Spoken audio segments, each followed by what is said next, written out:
Nu va, biški vėluoju, bet vis tiek išėjau į eterį ir mes, manau, pabendrausime. Kaip visada, kamerą nevalyti, reikia pasivalyti.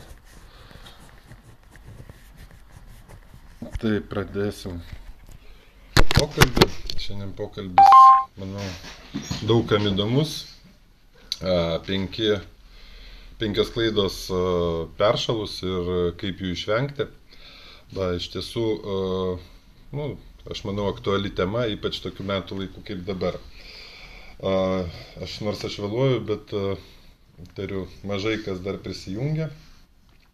Bet tai irgi nėra labai aktualu, nes šitą įrašą galima bus žiūrėti 24 valandas. Mane tikiuosi girdi ir mato, tie, kas prisijungia. Taip, šiandien pakalbėsiu apie peršalimus ir ką daryti, kad nepadaryti kažkokių sudėtingų klaidų.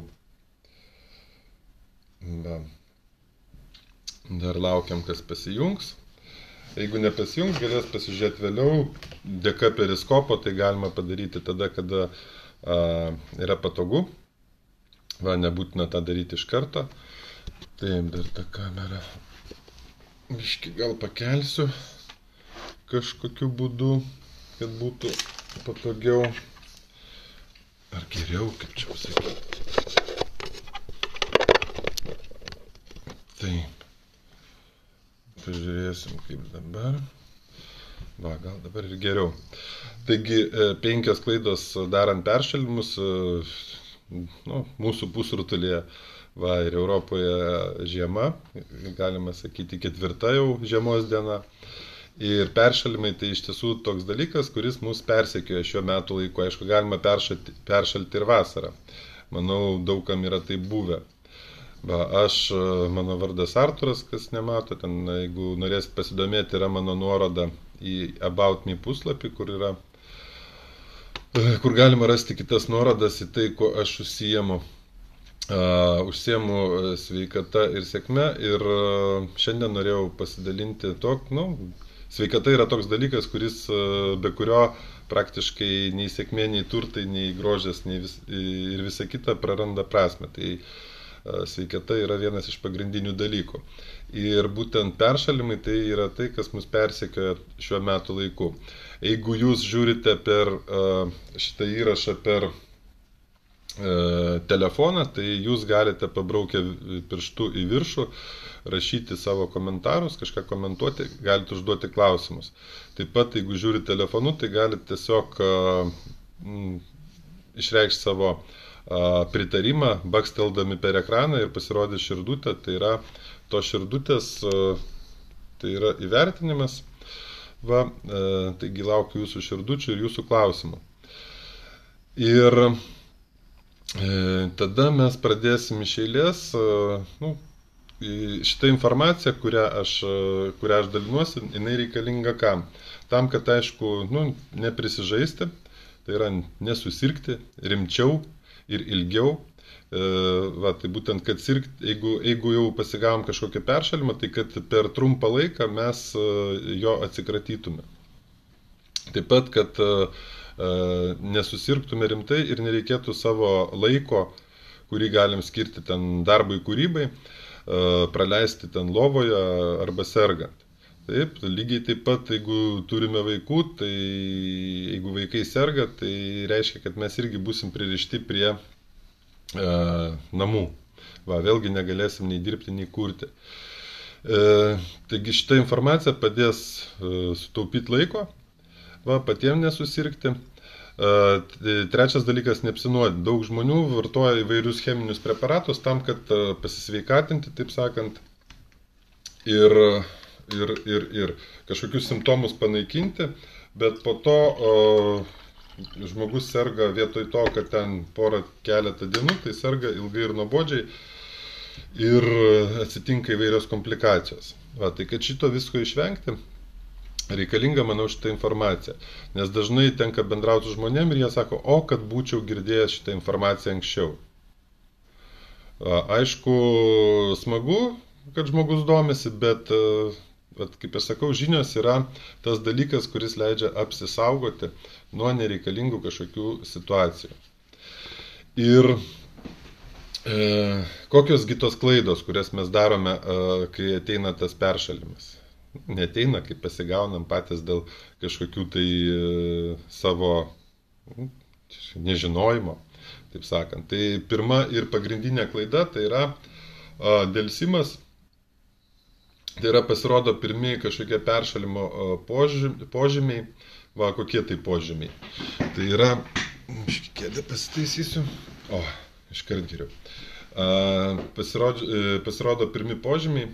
Ir pirmi požymiai tai yra dažniausiai, toksai, kažkas vyksta kažkaip nelabai gerai. Čiaudulys, aišku, gerklė kutena, nosį kutena, galva pradeda skaudėti. Ir tai yra simptomai, kad kažkas pas mus vyksta nebe taip. Ir dažniausiai šitie simptomai pasireiškia, kai ateina ten virusai arba bakterijos į sveikatą. Ir tai yra pradinė stadija. Ir labai svarbu nepraleisti šito momento, nes šiuo metu būtent galima labai lengvai su ta infekcija susidoroti ir nutraukti jos plitimą. Tai yra, reikėtų panaudoti kažkokius produktus, kurie yra tradiciškai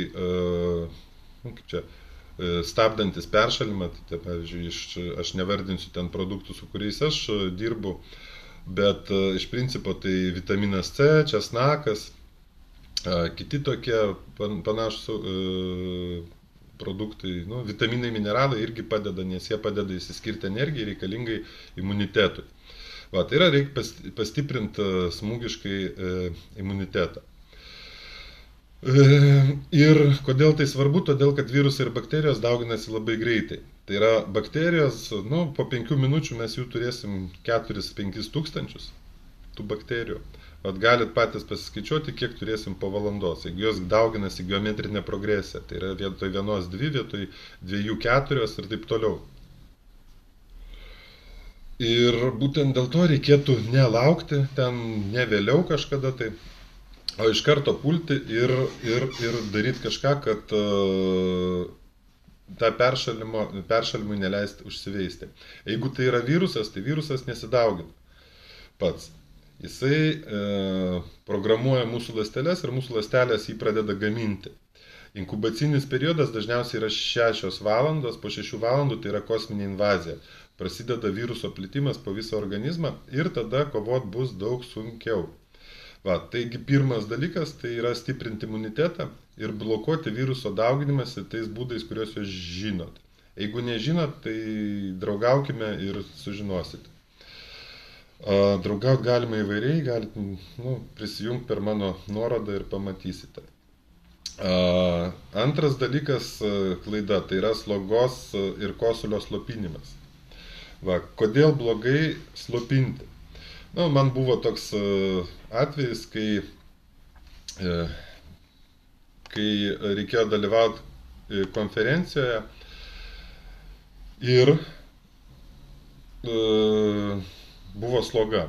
Man viena pažįstama sako, va čia labai geras preparatas nuo slogos, vienu žodžiu būsi nesriupčiosi nosim. Iš tiesų nosim nesriupčiojau, aš per tą renginį prie lentos. Bet po to mano sloga nuėjo gilyn, kažkur ten į plaučius ir tas kosulys su įvairiausiom gleivėm tęsiasi kažkur apie mėnesį. Tai vietoj to, kad pasriupčiot kelias dienas, pasirinkau visą mėnesį užsiminėti rimčiau. Kodėl blogai? Todėl, kad būtent išskirdamas gleivės kosint ir per nosį su sloga, tai yra organizmas valosi.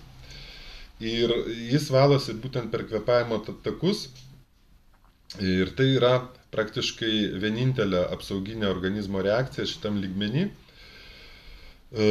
O jeigu mes slopinam šitą reakciją, tai intoksikacija dar labiau padidėja ir vyksta viso organizmo apkrova ir liga plinta ir jos tėkmė yra daug sunkesnė.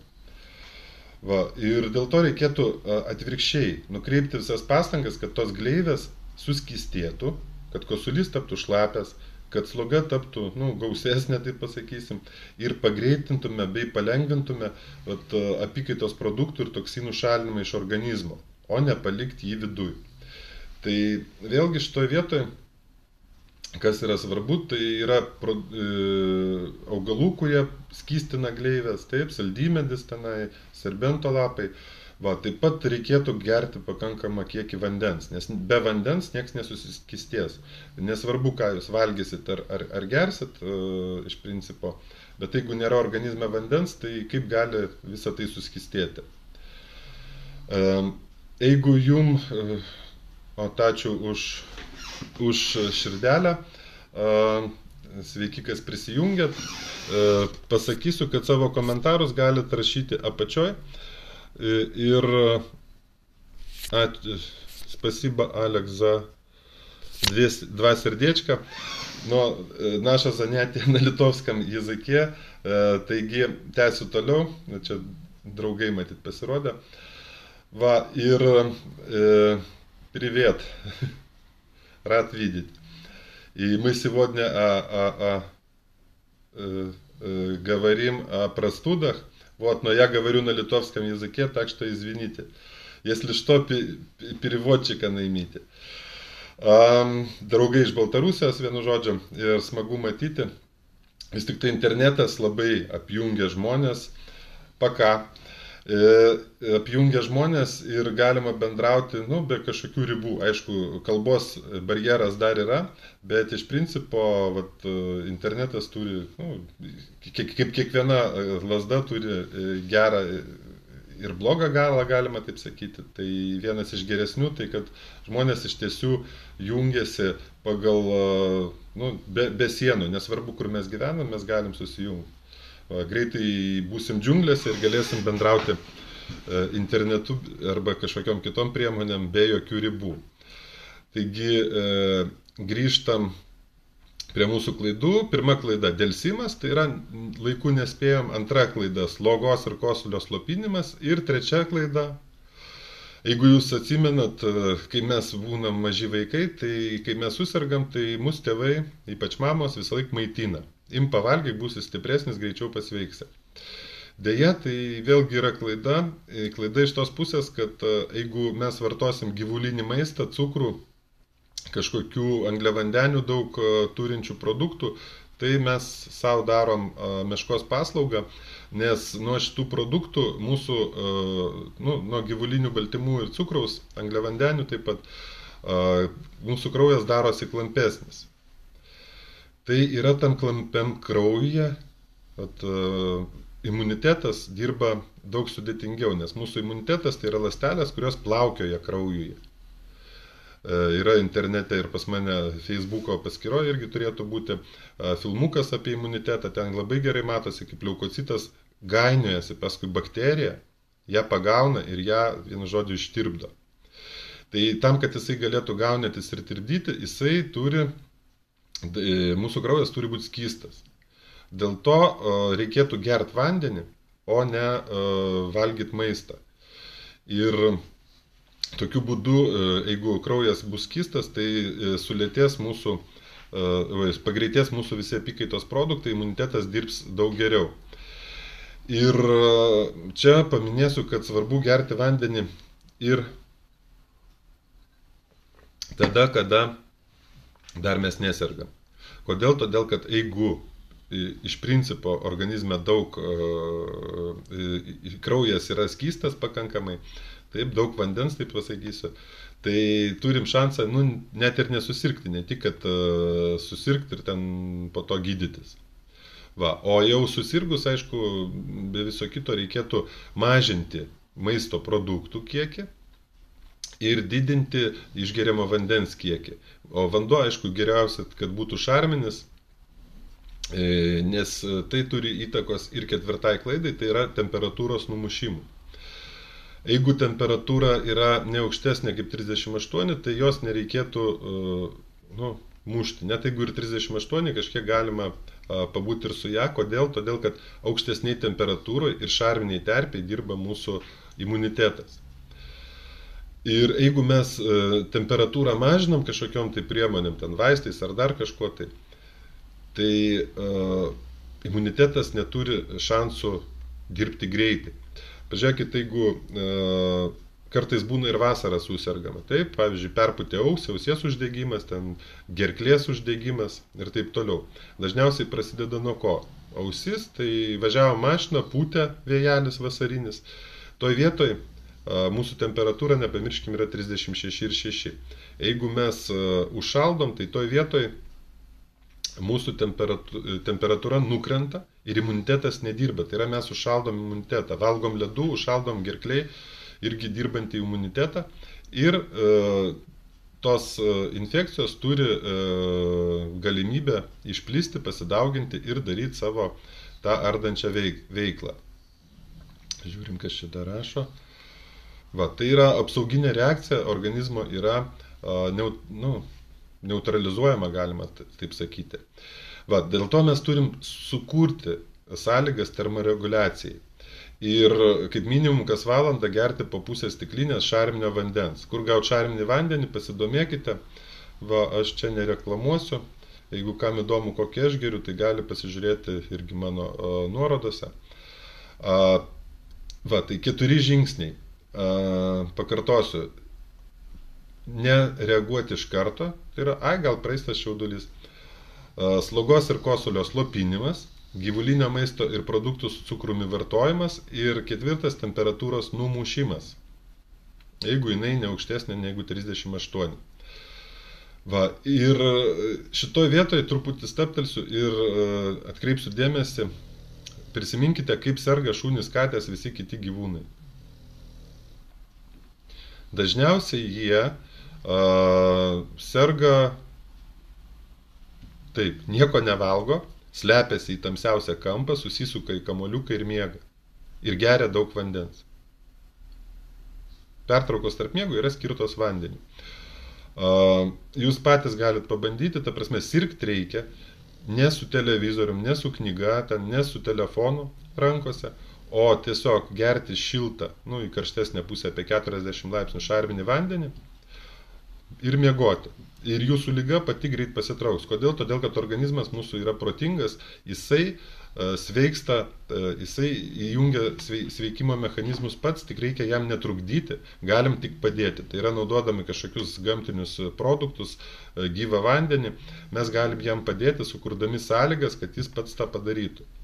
Nes galim galvoti kaip norim, bet aš savo turiu tokią aksiomą, galima sakyti, kad kažkokia simptomatika organizme tai yra ne liga, o tai yra sveikimo simptomas. Dėl to reikėtų ir sveikimu pasirūpinti, o ne toliau sirgti. Va, taigi žiūrėkime šunys katės, kaip jie serga ir patys nedarykime šitų klaidų. 5. klaida – tai priemonių atstatančių organizmo apsauginės jėgas nebuvimas. Tai yra, mes ten peršalom, biški pasigydėm, pasveikom ir pirminį darbą. Ir nestiprinam imuniteto, negeriam daugiau vandens, nieko nesirūpinam. O būtent tuo metu giliau slypinčios infekcijos, ten pasislėpusios, užslėptos ir dar kokios nors, arba ta pati iki galo nenusodinta, neišgaudyta imuniteto, pakels galvą ir vėl viskas paūmės. Tai yra, sirgom, buvo peršalimas, tapo plaučių uždegimas ir taip toliau. Tai va, šitų klaidų nereikėtų daryti.